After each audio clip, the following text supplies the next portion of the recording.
amigos, boa noite. Seja bem-vindo. Você que está em casa, boa noite.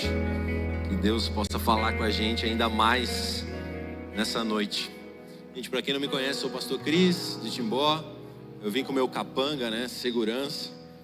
Um cara sem cabelo, né, careca. Sempre é referência, né? Se olha pro lado, do lado daquele carequinha ali, ó. Cara, pensa num cara de Deus, uma família de Deus. Muito feliz de estar aqui com vocês. Quero compartilhar com você uma palavra que Deus não me deu, gerou nos últimos 60 dias, na minha vida, na nossa igreja. Queria compartilhar um pouquinho com você sobre estações. Quem acredita que a nossa vida é separada, dividida por estações? Levanta a mão aí. Gente, realmente, como um ano tem várias estações, a nossa vida também é separada por estações.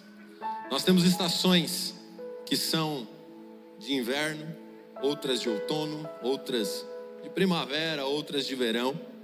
A gente gosta do verão que dá para ir para a praia, mas nem sempre no inverno a gente consegue ir para a praia. Traduz isso para a nossa vida. Não estou falando de clima quente ou clima frio. Eu estou falando de estações com problema, estações com poucos problemas e estações sem problemas. Alguém tem problema aqui? Não, né? Então não é para você essa mensagem. Gente, dentro de estações que Deus tem para a nossa vida, eu creio que Deus quer nos levar a uma maturidade de não negociar a fé, uma maturidade de integridade, de caráter, mesmo sendo um dia mau ou num dia bom. Sabe, para Deus nada disso muda é para a gente. Queria que você abrisse sua Bíblia em Mateus capítulo 14. E nós iremos ler do verso 13 em diante. Mateus capítulo 14, a partir do verso 13. Fique só com a sua Bíblia aberta aí, que a gente vai falar de texto de versículo em versículo. Mateus capítulo 14, a partir do verso 13. Deixa aí?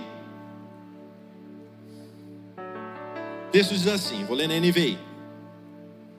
Presta atenção, um pouco extenso, mas a palavra de Deus é incrível.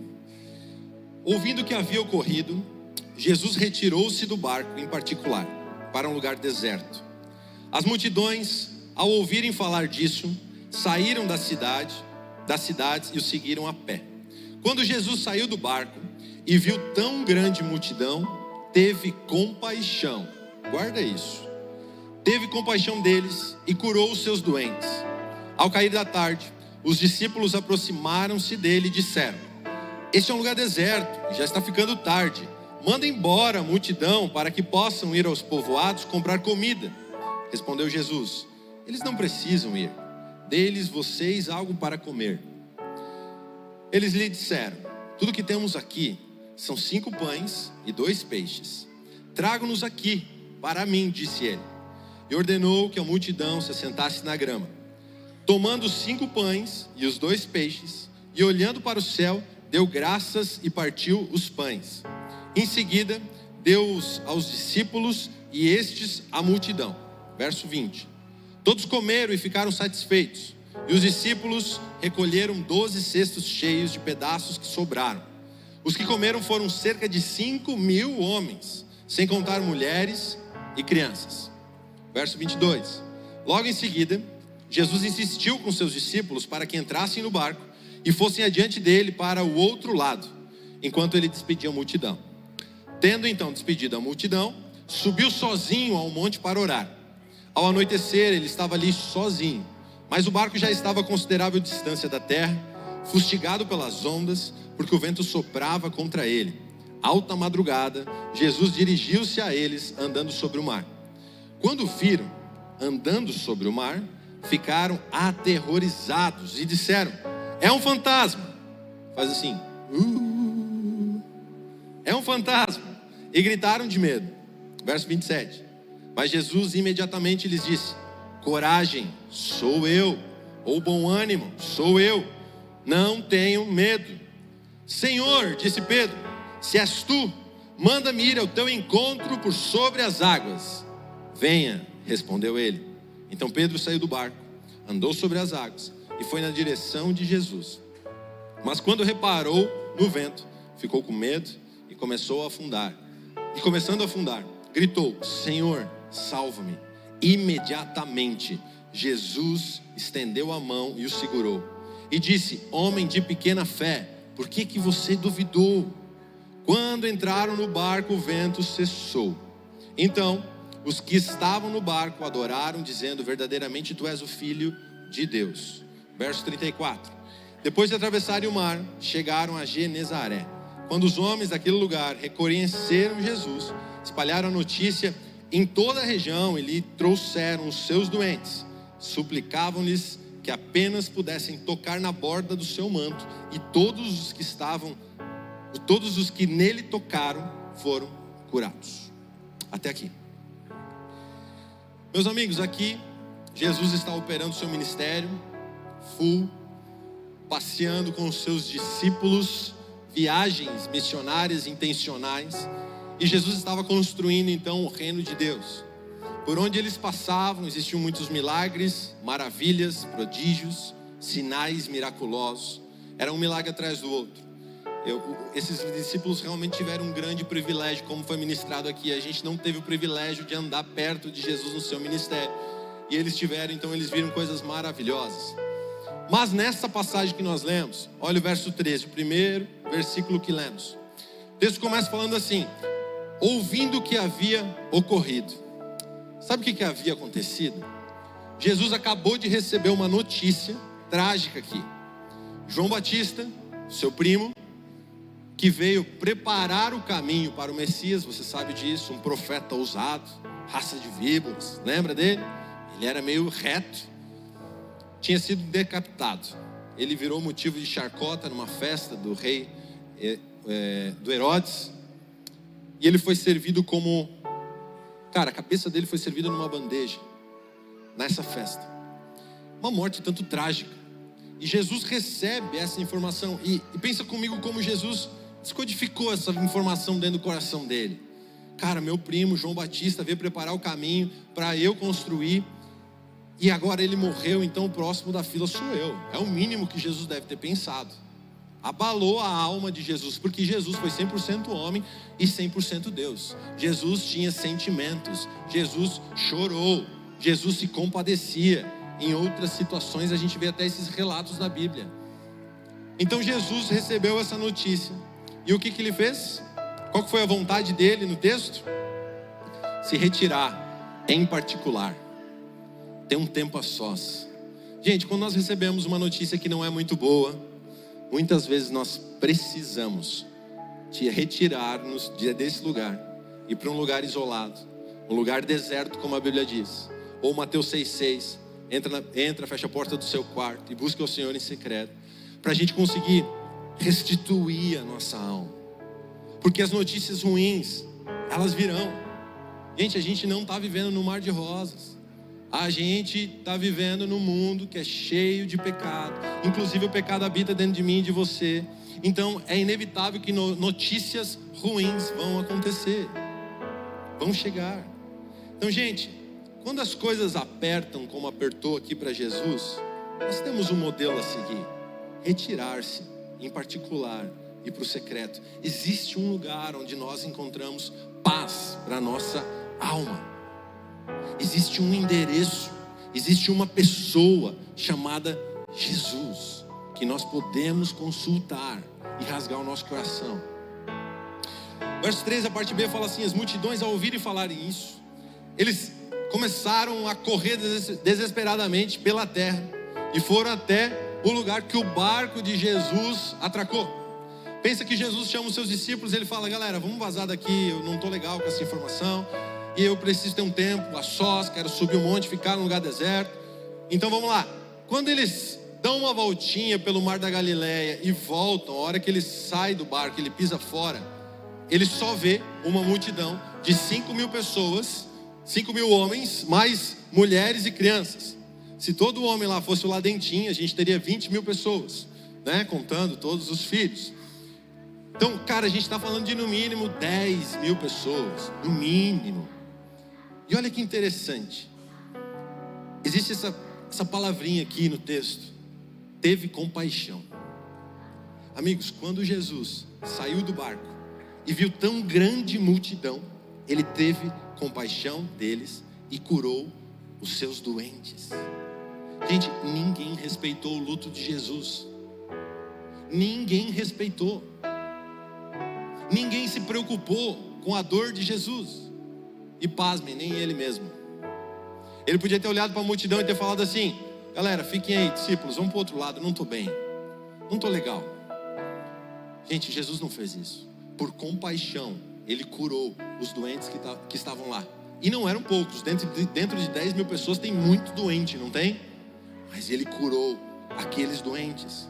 Gente, Jesus podia ter ignorado, mas não ignorou.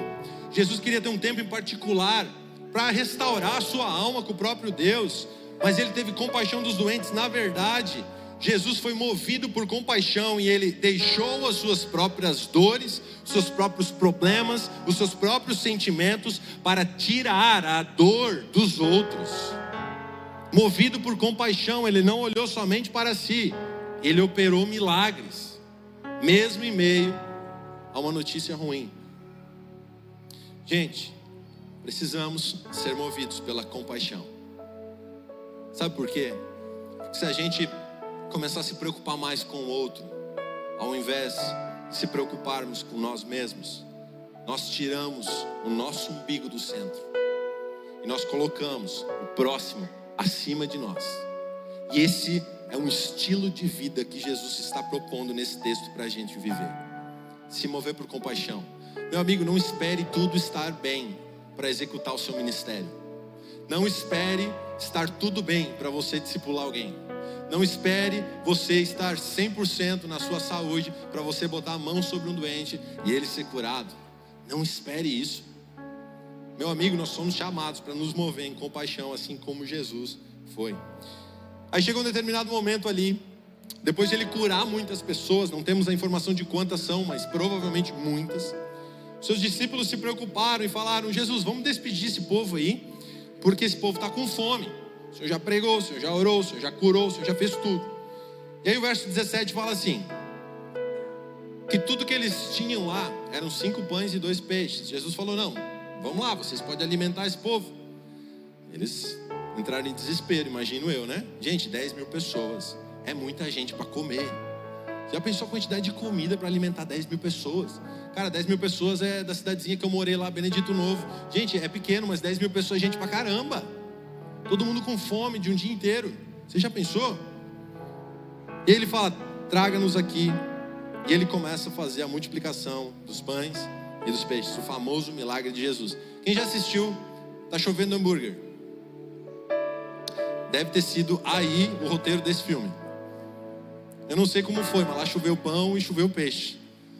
E choveu um monte para alimentar toda essa galera. Jesus multiplicou 5 pães e 2 peixes para alimentar mais de 10 mil pessoas. Jesus, cara, ele é meio...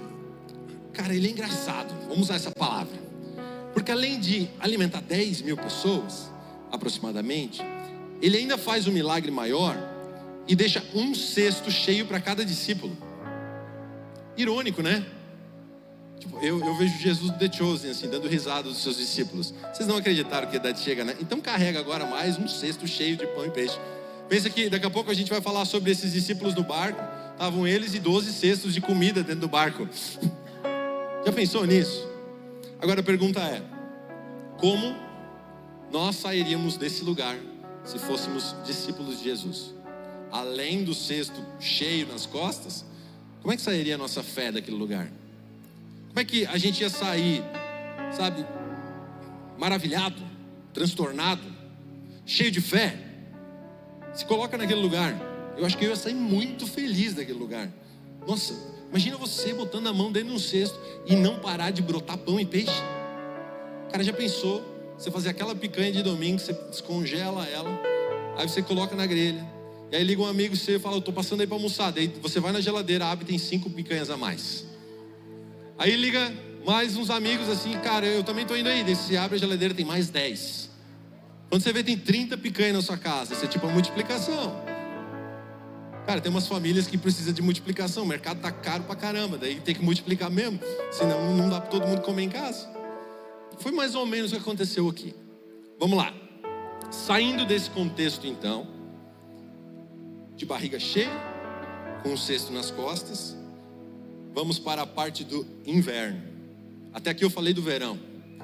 Até aqui eu falei do momento bom, do momento feliz, onde o sol estava brilhando, milagre para tudo quanto é lado, manifestação de cura, comida à vontade para todo mundo. Ei, que legal ir num rodízio que é aberto, né? A gente gosta dessas coisas, né? Então ali foi o rodízio aberto também.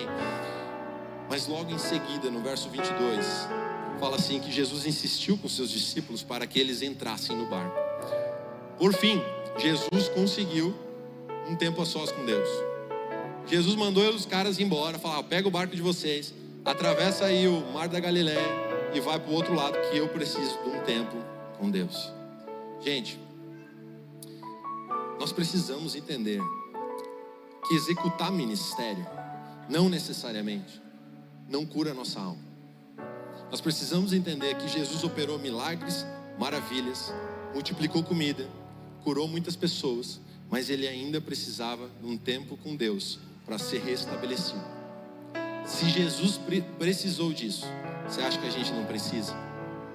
Quando as notícias ruins chegarem, nós precisamos de um tempo em oração com o Senhor. A gente lembra que antes disso tudo começar, ele recebeu uma notícia ruim. Mas o mais incrível é que Jesus não parou por causa da notícia ruim. O mais incrível é que ele se moveu pela compaixão. E ele operou milagres e maravilhas, mesmo sentindo luto. Então, gente, não adianta operar dom, não adianta operar milagre, não adianta orar por todo mundo ser curado, se a gente não tiver um tempo a sós com Deus. Se a nossa alma não estiver resolvida no Senhor, se a gente não procurar no endereço certo. Gente, eu quero te falar que nos últimos tempos, minha casa, minha igreja foi invadida por uma estação de inverno muito forte. Na verdade é um inverno que nevou pra caramba lá pro sul. E eu não estou falando literalmente, eu estou falando de provações, estou falando de níveis de dificuldade que nós passamos, tremendas, extremas. Não sei se você estava aqui na Timothy, mas quando eu vim para cá na Timothy, a minha irmã estava na UTI. Ela passou ao todo 60 dias no hospital. Dentre esses 15 dias de UTI, ela teve uma síndrome nos rins. Depois ela teve uma bactéria no sangue. Depois ela teve pneumonia. Ela foi entubada por 2 dias. Depois ela teve mais uma bactéria no sangue. E hoje, pela glória de Deus, ela recebeu alta. Eu quero agradecer vocês que oraram por isso. Obrigado, Jesus.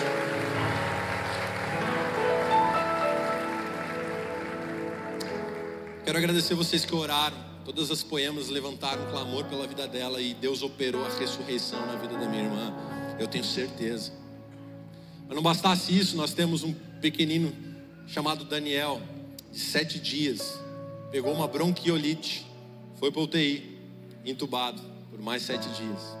Está na UTI ainda, cremos que Deus está operando um grande milagre sobre ele. Dentro disso, um irmão, líder de GC, vai na igreja, fazer um serviço, prestar um serviço, cai do telhado, 5 metros de altura, se quebra. Dentro disso, eu pego uma bronquite, fico 15 dias com tosse, tô com uma costela aqui fraturada, doendo pra caramba, pra variar, morrendo de dor, mas estou aqui ministrando. Gente, foi problema em cima de problema. Eu estava com medo de abrir o WhatsApp para não receber uma nova notícia. A gente se olhava assim e falava: o que vai acontecer agora, Jesus? O que está acontecendo? Por isso que eu estou falando que essa mensagem ela não foi preparada, ela foi gerada no nosso coração, como igreja. Mas eu vejo já algumas folhas novas da primavera. Eu já vejo a estação mudando sobre a nossa casa. Eu vejo que Jesus usou isso tudo para fortalecer. Nós precisamos passar por invernos, porque invernos criam raízes profundas, e com raízes profundas a árvore dá fruto. Mas normalmente a gente não gosta de passar o inverno. Ninguém gosta. Mas eu quero te dizer que às vezes Jesus não faz exatamente como nós queremos. Às vezes a nossa oração, que a gente tanto faz, o nosso clamor, nosso grito, o nosso bater de baixo para cima no céu, falando: Deus, eu repreendo, Deus abençoa, Deus diz um sim, Deus livra-nos desse problema, dessa tempestade, dessa aflição. E pode ser que Deus responda não. Como é que fica a nossa fé? Gente, é inevitável que esses momentos vão surgir. E a pergunta que eu tenho para fazer para você nessa noite é: como anda a sua fé para suportar algumas decisões do Pai? Como anda a nossa fé quando Deus decreta algumas coisas? E principalmente quando esse decreto diverge da nossa vontade. Estamos preparados e maduros para dizer sim, Senhor? Estamos preparados e maduros para olhar para o Senhor e falar: o seu plano é melhor que o meu. Eu confio. Por mais que doa, por mais que eu esteja perdendo coisas, por mais que eu esteja sofrendo, por mais que doa, mas eu acredito que o seu plano é melhor que o meu. Então eu boto todos os meus planos, eu boto todos os meus pedidos, eu boto todos os meus clamores aqui e falo: seja feita a sua vontade. Como anda a nossa fé para respeitar a vontade de Deus? Não quero de maneira alguma te desmotivar a orar, de maneira nenhuma a clamar, a interceder, a chorar, a jejuar, a exercer sua fé. Gente, nós temos vários exemplos bíblicos que realmente Jesus disse sim. Quando Abraão começa a interceder por Ló, Jesus salva Ló e sua família. Quando o rei Ezequias recebe um decreto de morte através do profeta, ele se vira imediatamente contra a parede e ele fala: Deus, eu estou arrependido. O profeta vem de volta para ele e fala: Deus concedeu mais 15 anos para a sua vida. Um clamor muda muitas vezes muitas opiniões do próprio Deus. Ele te chama para um lugar de intercessão e junto com ele você constrói algo. Esse é o poder da intercessão e do clamor. E eu, por exemplo, a minha irmã, eu creio que Deus realmente operou a ressurreição sobre o corpo dela pelo clamor da poema. Agora, se a nossa vida for parecida com a de Jó, se você não sabe, do capítulo 1 de Jó até o 37 é só desgraça. É igual ligar a TV e assistir um jornal hoje. É a vida de Jó, um problema atrás do outro. E Deus falou vários nãos para Jó, mas ele não vacilou. Ele não negociou a sua integridade, ele não negociou a fé, ele perseverou até o último momento. Meu amigo, eu vim te dizer que Jesus não é o Aladim. Bom seria se ele aparecesse com a gente esfregando uma lâmpada. Quem assistiu Aladim? Você é velho, né? Bom seria se a gente esfregasse uma lâmpada e Jesus aparecesse e falasse assim: ô filho, quais 3 desejos eu posso realizar por você? Você já pensou que legal? Então, mas Jesus não é o Aladim. Jesus tem uma vontade soberana. Jesus vê a história inteira. Nós vemos a nossa fração de vida de 80, 90, quando a gente vive muito. Jesus vê a eternidade. Qual plano você acha melhor? Os nossos para alguns anos ou do Senhor, que dura a eternidade? O problema é a gente viver em carne e osso esses momentos. Mas os planos do Senhor, eles não param pelas notícias ruins. Eu acho extraordinário nesse texto que Jesus nos mostrou um caminho para esses momentos difíceis. O extraordinário é o movimento de Jesus em compaixão. Ele não deixou ser abalado pelo luto, ele não deixou de exercer o seu ministério, a sua vocação, não deixou de operar seus dons, não deixou a integridade, a fé. Pergunta: Jesus podia ter se revoltado contra Deus nessa hora? Poderia. Ele era 100% homem. E muitas vezes nós fizemos isso quando nós recebemos uma notícia que não é boa. Ô Deus, você não estava aqui até agora? Por que isso está acontecendo comigo? Gente, nossa vida tem invernos. E é nessa hora que a gente vai ser maduro ou imaturo. Tiago, capítulo 1, verso 2 fala assim: meus irmãos, considerem motivo de grande alegria o fato de passarem por diversas provações. Ah, que legal, né? Jesus The Chosen sendo piadista aqui, né? É mais ou menos o que a gente pensa. Gente, é Bíblia.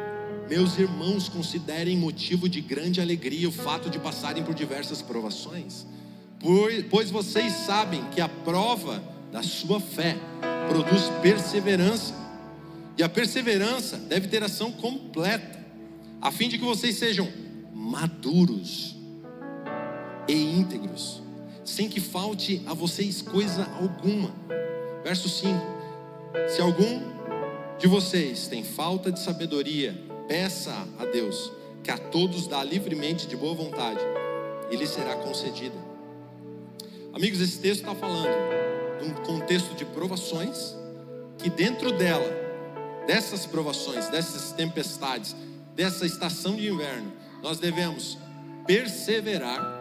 Então, perseverando em momentos de provações, seremos encontrados maduros, adultos espirituais. Iremos ser encontrados íntegros. Gente, a prova, o problema, o inverno vem para nos promover, para a gente subir de nível, se a gente permanecer maduro e íntegro. E o contexto do verso 5, que é de sabedoria, peça a sabedoria que Deus dá livremente, é justamente dentro da prova. Sabe a hora que você vê quem é maduro? É quem respeita as vontades de Deus. Quem no final das contas bate continência e fala: sim, Senhor, eu acredito no Senhor, mesmo se a nossa vontade está em xeque. Mas quantos perdem a sua integridade nesses momentos? Quantos perdem a sua fé, o seu caráter? Às vezes nós agimos como uma criança birrenta no supermercado. Jogamos no chão, gritamos, esperneamos e falamos: Deus, eu não aceito. Meu, quanta lorota que a gente fala, meus amigos. Não é possível. Você até tira uma carteirada contra Deus assim: eu sou fiel ao Senhor, eu faço tudo direito, eu não fumo, eu não bebo. E você vai falando tudo que você não faz. Mas, gente, é uma estação de inverno. Nós temos um cara chamado Davi. Esse relato está em 2 Samuel, capítulo 12, eu não vou ler agora. Mas Davi, ele teve um filho em pecado com Betseba. E esse filho começou a ficar muito doente. E aí Davi começou a jejuar. Davi começou a interceder. Davi ficou dias sem comer, somente orando ao Senhor, pedindo para Jesus, para o Senhor salvar aquela criança. Mas, cara, o desígnio de Deus já estava operando. E em determinado momento, seus súditos chegaram a ele, e ele percebeu que alguma coisa estava errada, e ele perguntou: vocês sabem, vocês têm alguma coisa para me falar? Porque eu entendi, esse bebê morreu, né? Essa criança morreu, né? E eles falam: sim, Davi, sim, rei Davi, esse filho morreu. Sabe o que Davi fez nessa hora? A Bíblia fala que imediatamente ele se levantou, ele entrou no e-commerce da Poema, pediu essa camisa linda da nova coleção, ele botou uma camisa, uma beca da hora, se vestiu, comeu, se alimentou, se levantou. E sabe onde é que ele parou? O verso 19 fala assim: então Davi levantou-se do chão, perfumou-se, trocou de roupa. Depois disso ele entrou no santuário do Senhor e o adorou. Mas ele perdeu um filho? Perdeu. Ele não se rebelou? Não se rebelou. Ele foi para o santuário e adorou. Meus amigos, nós precisamos ser maduros. Ninguém quer passar por isso, mas é inevitável que as notícias ruins um dia vão chegar. Como está a sua fé? Verso 24: mas o barco já estava a considerável distância, fustigado pelas ondas, porque o vento soprava contra ele. Gente, os discípulos estavam no mar da Galileia. Jesus então ficou lá no monte, tempo a sós com Deus. Os discípulos entraram no barco e foram para o outro lado. O mar da Galileia tem 21 quilômetros numa dimensão e 12 na outra. 21 quilômetros é muito longe. A curvatura da terra já não permite que a gente veja o outro lado, então é um mar. Por isso ele é chamado Mar da Galileia, mas na verdade ele é um imenso lago. O texto correlato de João 6 fala que os discípulos estavam aproximadamente 6 quilômetros para dentro desse mar.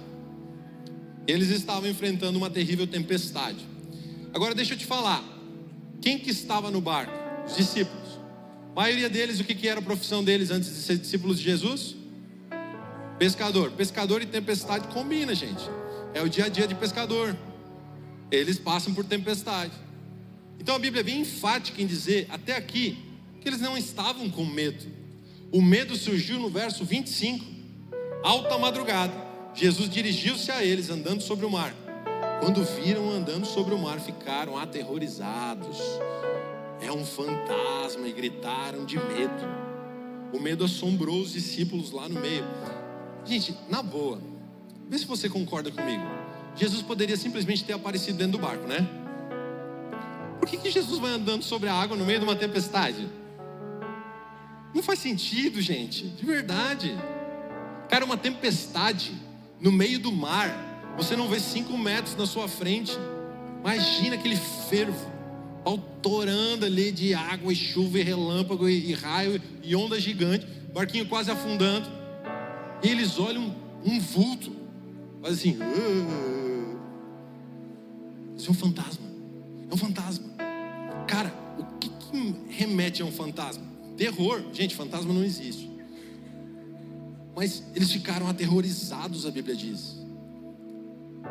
Quem já repreendeu quando a cortina balançou em casa assim? Sangue de Jesus tem poder. Você está rindo, você já fez, né? Deixa eu te falar, se era Jesus querendo entrar, será que você mandou Jesus embora uma hora? Está repreendido em nome de Jesus. Jesus olha, pô, cara, eu só queria entrar aí, ter um tempo com você. Você está mandando embora, você não me reconhece, sou eu. Cara, foi o que aconteceu com os discípulos. Em nome de Jesus, o sangue de Jesus tem poder. Sai fora, fantasma. Mais ou menos assim, imagino eles exorcizando Jesus no meio do mar. Mas lógico, gente, Jesus faz essas coisas com propósito. Ele estava ali se envolvendo com os seus discípulos. Mas de verdade eu acho que ele estava sorrindo. Acho que ele estava dando uma zoadinha nos seus discípulos. Gente, assim é a nossa vida. Muitas vezes, quando nós precisamos de Jesus, a única certeza que nós temos é que Ele vai aparecer. Nós não temos escrito aqui que os discípulos estavam clamando para Jesus aparecer, mas nós temos a certeza que Jesus apareceu na hora que os discípulos precisavam. E de verdade, talvez os discípulos, quando viram Jesus, eles acreditaram que era um fantasma, porque não faz muito sentido eu estar com o barco praticamente naufragando no meio de uma tempestade e Jesus está a 10 metros na minha frente e não fazer nada com a tempestade. Cara, sabe o que é isso? É que muitas vezes Jesus fala com a gente do meio de uma tempestade e não necessariamente no tempo que a gente quer Ele acalma a tempestade. Não é no nosso tempo. E vai acontecer um monte de coisa no meio da tempestade ainda. E isso tudo está provando a fé de Pedro e os outros discípulos. A pergunta é, quantas vezes a gente já confundiu Jesus com fantasma? Fantasma vem trazer terror, pavor. Jesus vem trazer paz e salvação. Jesus estava vindo com a salvação e os discípulos, confundindo Ele com fantasma, ficaram com medo. Gente, quantas vezes nós repreendemos algumas coisas que poderia ser Jesus, cara, de verdade. Porque quando esse Jesus idealizado, tipo Aladim, na nossa cabeça não faz o que a gente quer, a gente bota o nome dele de fantasma, vai embora. Faz sentido? Tá feliz ainda? Sabe quem tem que ter medo? O diabo. Sabe quem tem que ter medo de verdade? O diabo e os anjos caídos. Porque nós temos o Senhor dos Senhores dentro de nós. Nós temos a presença do Espírito Santo. Nós temos Jesus aparecendo quando nós precisamos. Nós somos filhos do Rei Altíssimo. Em nome de Jesus, que o medo não te prenda em nenhum momento. Em nome de Jesus, rompa isso. Porque o verdadeiro amor lança fora todo medo. Então, se verdadeiramente amamos ao Senhor, nós não temos medo. Nós vamos continuar olhando para Ele, andando até Ele. Salmo 23, o famoso texto que está lá na estante da sua avó, naquela Bíblia enorme. O Senhor é meu pastor, de nada terei falta. Em verdes pastagens me faz repousar e me conduz às águas tranquilas. Ele restaura meu vigor, guia-me nas veredas da justiça por amor do seu nome. Mesmo quando eu andar por um vale de sombra da morte, ou trevas e morte, eu não terei perigo algum. Não temerei perigo algum, pois tu estás comigo. A tua vara e o teu cajado me protegem. Amigos, vamos mudar a ótica. Nos momentos difíceis, você até pode achar que é um fantasma se aproximando, mas é Jesus trazendo salvação para você. Então olha direito e reconheça a voz de Jesus. Mas muitas vezes, por não ter uma revelação de Deus, por não ter uma revelação da paternidade de Deus, e digo mais, por não ter uma revelação do Deus Pai bom, nós confundimos. E nós achamos que Deus pode estar vindo de uma outra maneira para realmente causar terror, mas isso é mentira. Jesus vem trazer paz e acalmar a tempestade ao nosso redor, mas é no tempo dele. Verso 27. Mas Jesus imediatamente lhes disse: coragem, sou eu, não tenho medo. Senhor, disse Pedro, se és tu, manda-me ir ao teu encontro por sobre as águas. Gente, imagina aquela cena, se coloca dentro daquele barco, com aquela tempestade, o barco afundando. Você viu um fantasma, você está com muito medo, e de repente vem uma voz do meio da tempestade e fala assim: bom ânimo. Gente, se eu tivesse com um remo na mão, eu jogava no fantasma, de raiva. É verdade ou não é? Você está vivendo um monte de aflição, você está com o casamento destruído, você não aguenta mais fazer um monte de coisa, seu filho está com problema, sua casa está assim, suas finanças estão tudo zoadas. Você olha para aquela situação, Jesus aparece para você assim e fala: com ânimo. Você fala: ah, você está de sacanagem, Jesus. É ou não é? Jesus olha para aquele cara e fala: coragem, ou bom ânimo. Gente, Jesus não está sendo cínico aqui, Jesus é verdadeiro. Eu quero te encorajar que no meio dos seus problemas, no meio do inverno que você pode estar vivendo, ou vai viver, porque em algum momento nós iremos viver, olhe para Jesus e você vai ouvir: coragem, bom ânimo, eu estou aqui. Pode ser que o seu plano seja frustrado, mas Jesus tem um plano muito melhor e você precisa acreditar nos planos de Jesus para a sua vida.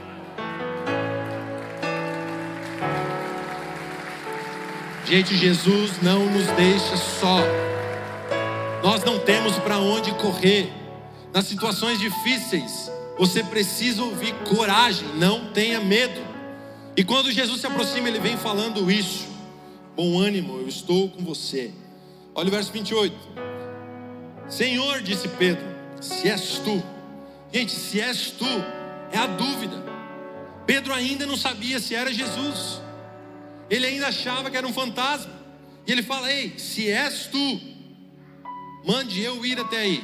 E a resposta de Jesus foi terrível, porque ele falou: venha.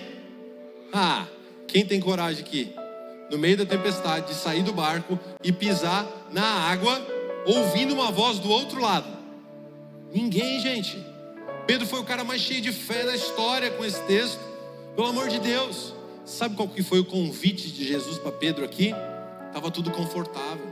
Pedro era experiente, ele era um pescador, ele tinha meios, ele sabia como deixar aquele barco em cima da água, flutuando mesmo no meio de uma tempestade. Provavelmente ele estava comandando os seus amigos naquela hora, os discípulos: faz isso, faz aquilo, não vamos virar, segura aqui. Mas quando Jesus aparece no meio do mar e fala: Pedro, sai desse barco e vem até aqui, ele está falando: deixa tudo que você aprendeu, deixa toda a sua história, deixa tudo que você construiu, deixa toda a sua experiência, e a partir de agora vem viver no sobrenatural, sobre uma palavra que eu estou falando sobre a sua vida.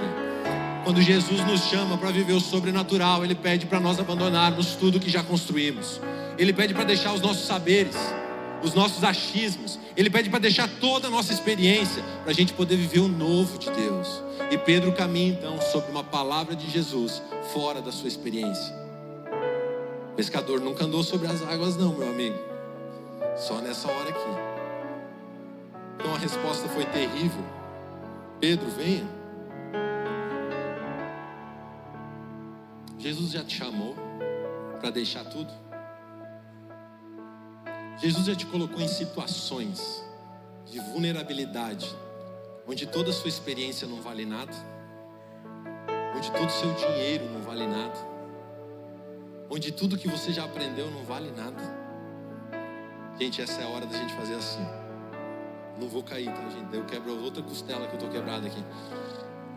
Ele chamou para a gente dar um passo. Quem tem coragem? Hebreus 11 fala: ora, a fé é a certeza daquilo que esperamos e a prova das coisas que não vemos. A nossa vida é pela fé no Cristo, na palavra dele. Então eu me levanto, deixo os meus medos. Você acha que Pedro não teve medo, gente? Meu Deus do céu. Eu deixo todos os meus medos e vou. Olha que interessante. Aqui a gente está no meio do inverno, na vida de Pedro. Lembra que eu falei de Jó? 37 capítulos de desgraça da vida dele. Lê em casa. Você sai triste lendo Jó, até o capítulo 37. Mas Jó 38, verso 1 fala assim: então o Senhor respondeu a Jó do meio de uma tempestade. Jesus respondeu a Pedro do meio de uma tempestade. Diversos profetas e homens de Deus, nas suas maiores dificuldades, ouviram a voz do Senhor e receberam instruções. Meus amigos, vocês acham que vai ser diferente com a gente? Eu quero te preparar para o dia mau. Quando os dias estão bons, quando o sol está brilhando, é hora da gente curtir para a praia e exercer o ministério. Legal, mas no dia mau, a gente precisa se mover em compaixão, olhar para o meio da tempestade, discernir o que tem ali, que não é fantasma, escutar a voz do Senhor falando: coragem, bom ânimo. E aí Ele te chama: agora vem. Ei, meus amigos, vamos lá, alguém. Verso 30. Mas quando Pedro reparou o vento, o texto fala que ele ficou com medo. E ele gritou: salva-me, Senhor, salva-me. Gente, a gente fala tanto de uma fé inabalável, não é? É lindo falar isso. Mas enquanto que estivermos em carne e osso, nós temos uma fé que é abalável. Essas coisas nos abalam, ninguém é super-herói. Ele tirou os olhos de Jesus e ele ficou com medo e ele começa a afundar imediatamente. Mas, gente, ele deu alguns passos sobre as águas. Ele realmente cumpriu o chamado de Jesus e foi. A coragem de Pedro é surpreendente. Mas nós temos a garantia, mesmo quando a nossa fé vacila, mesmo quando nós não estivermos tão animados, mediante a um inverno terrível que podemos passar, Jesus imediatamente estica a mão para Pedro quando ele começa a afundar e ele salva Pedro daquele lugar. Porque quando a gente está com fé, quando está tudo bem, a gente olha para Jesus, os olhos fitos, e a gente vai. E ninguém segura nós. E a gente vai para cima e vai até onde Deus quiser. Mas quando a gente enfrenta uma tempestade, a gente pode vacilar. E quando vacilar, nós temos a certeza absoluta que o Senhor é gracioso. E nessa hora, imediatamente, Ele estende a mão e te salva desse lugar. E fala: bom ânimo, coragem. E aí você vai ver a continuidade do texto, que Jesus leva Pedro de volta para o barco. Meus amigos, quando Jesus leva Pedro de volta para o barco, é porque o barco já tinha saído do coração de Pedro. É porque quando Pedro abandonou toda a sua experiência, tudo que ele sabia do barco, ele andou sobre as águas, viveu sobrenatural. Mas Jesus leva de volta ele para o barco, bota ele no barco e fala assim: cara, eu acalmei a tempestade. Porque o texto fala que cessou a tempestade quando os dois entraram no barco. O que Jesus estava falando? Agora que você conhece o sobrenatural, agora que você ouviu a minha palavra, você já deixou todas as coisas que você sabia para trás, você pode voltar e navegar, porque agora você sabe que não é sobre você, mas é sobre mim. A garantia está sobre mim, Jesus fala. Gente, isso é poderoso. Em nome de Jesus, que você não tenha medo de encarar o chamado de Jesus no meio de uma tempestade. Se a tempestade nos promove, existe uma voz falando: ânimo e coragem, eu tenho uma coisa nova para você. Cara, quem vive cheio de medos, ele está preso em amarras. E Jesus quer cortar essas amarras nessa noite. E quer te liberar para viver umas coisas ainda mais incríveis do que você já viveu. Gente, sabe quem tem que ter medo? Quem tem que ter medo é o diabo. Quem tem que ter medo são os anjos caídos. Quem tem que ter medo são os outros, não é eu e você não. Porque em nós habita o Rei dos Reis, o Senhor dos Senhores. Porque nós estamos do lado que tem toda a força, todo o poder, todo o domínio. Nós estamos do lado do Criador e sustentador de todas as coisas. O medo não pode nos abalar, meus amigos. Salmo 46 fala assim: Deus é o nosso refúgio e fortaleza, um socorro bem presente na angústia. Por isso não temeremos, ainda que a terra trema e os montes afundem nas profundezas do mar, ainda que as águas venham a rugir e espumar, ainda que os montes estremeçam na sua fúria. Há um rio cujas correntes alegram a cidade de Deus, o lugar santo das moradas do Altíssimo. Deus está no meio dela e não será abalada. Deus a ajudará desde o amanhecer. As nações se enfurecem, os reinos se abalam. Ele levanta sua voz e a terra se dissolve. O Senhor dos exércitos está conosco. O Deus de Jacó é o nosso refúgio. Vinde, contemplai as obras do Senhor, que devastações fez na terra.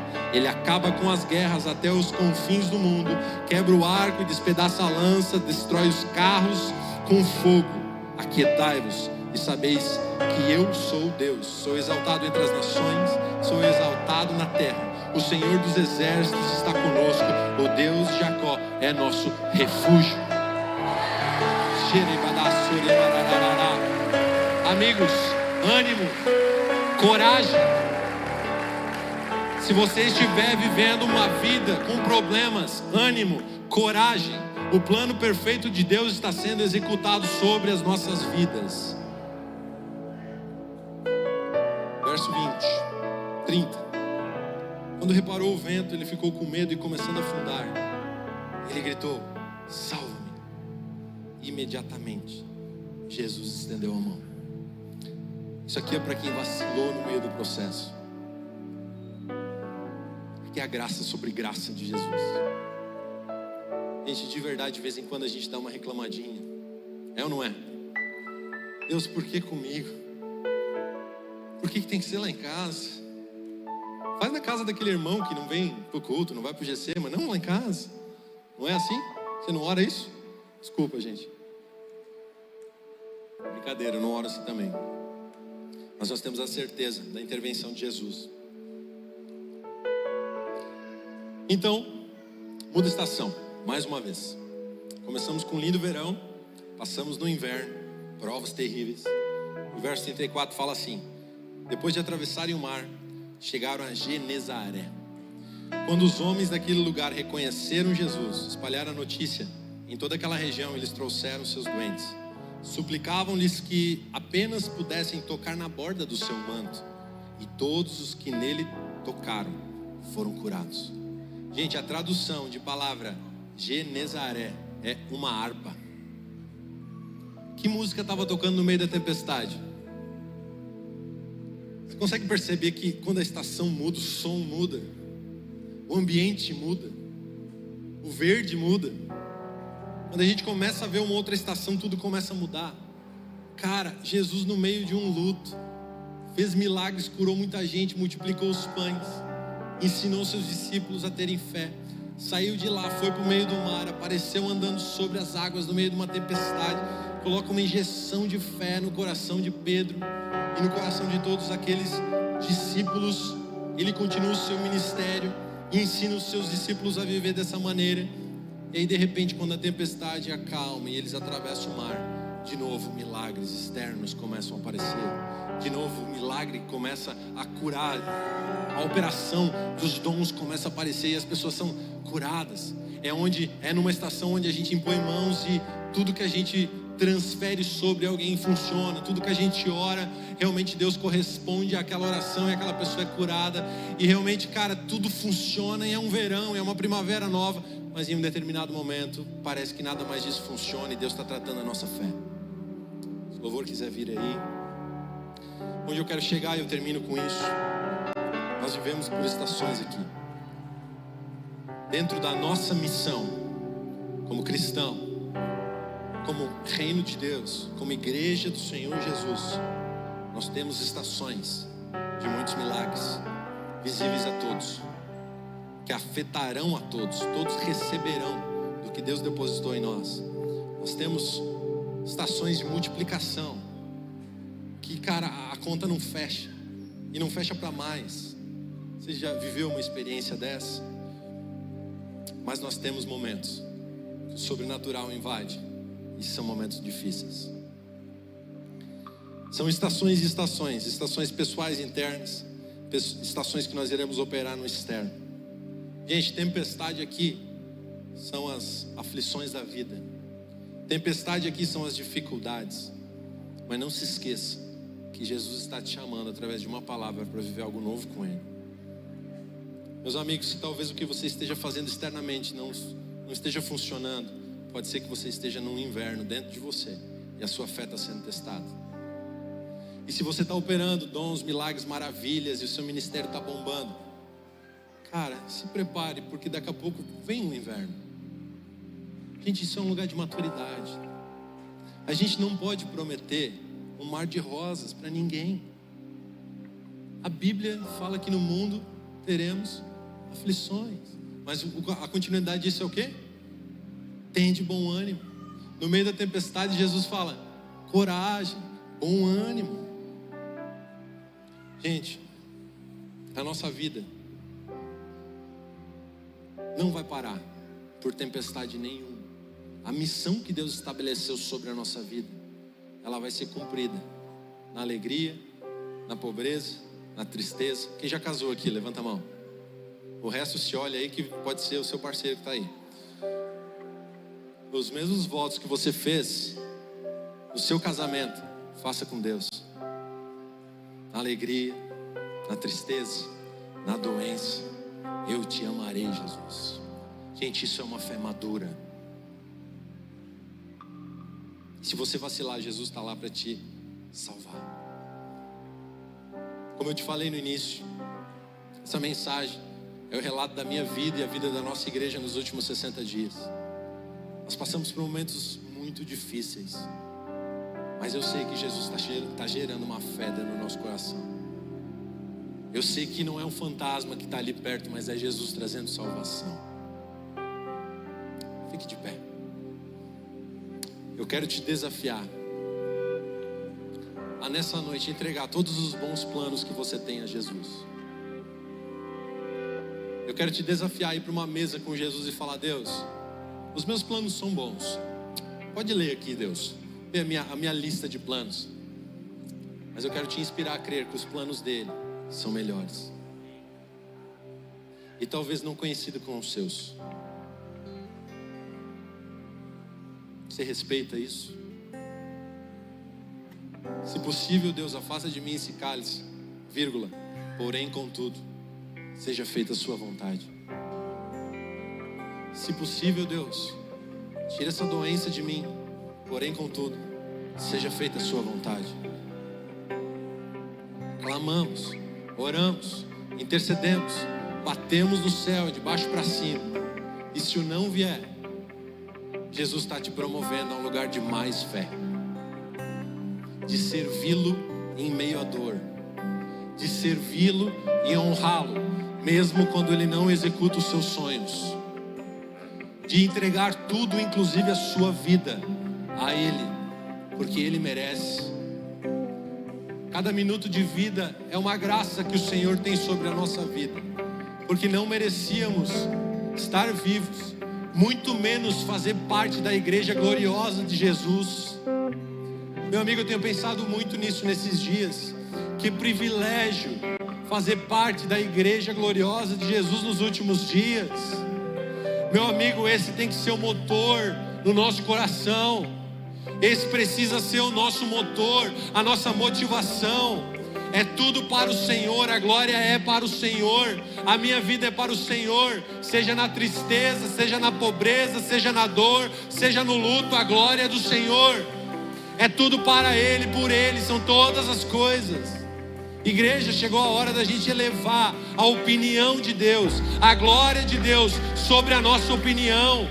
Igreja, chegou o tempo da gente parar de ser aquelas crianças mimadas, birrentas, se jogando no chão, discutindo com Deus.